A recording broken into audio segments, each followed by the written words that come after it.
Royal Enfields were always interesting. They were really well engineered, beautifully styled, simple, fun motorcycling.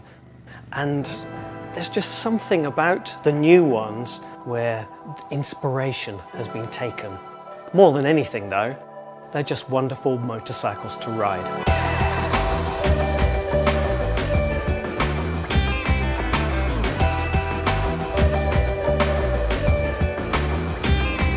Cafe racer scene came about in the early 1960s. Motorcyclists meeting at transport cafes would strip down their bikes and race with their mates. They were originally built by people that couldn't afford to go and buy a works race bike and wanted to build something out of parts to create a bike that gave them the performance and the excitement and the thrill that they wanted. Then production cafe racers came along with the Royal Enfield Continental GT. The original Continental GT250 was the bike that people back in the 60s, especially youngsters, really hankered after. It was the #1 youngsters motorcycle of its day.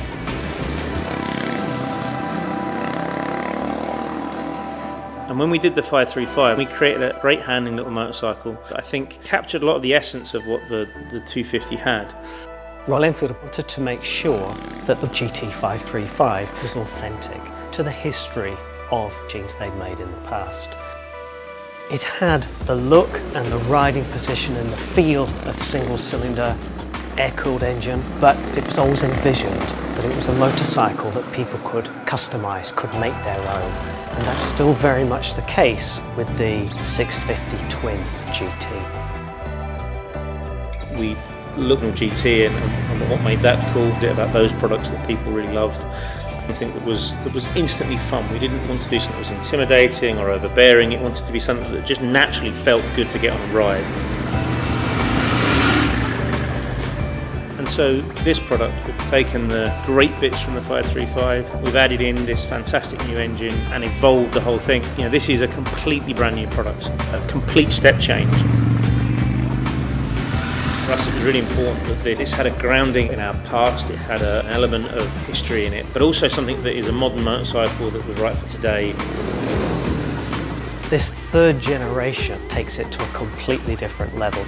The engine is really smooth, but it's got a lot of torque still. It hasn't lost that. The acceleration isn't linear. You've got an oomph with it. The handling is superb.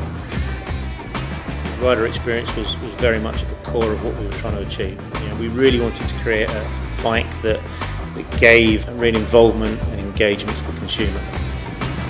Changes direction beautifully, it's very agile, very nimble, feels very responsive to your inputs, and that makes it confidence inspiring for the less experienced rider, but also really rewarding for the more experienced rider. The basics are all there. It's a great motorcycle to ride, but it's something that you can further make your own. Trying to capture that simple joy that you get from being on a good bike on a great road, really enjoying the moment and living in the moment. That's what these bikes are all about.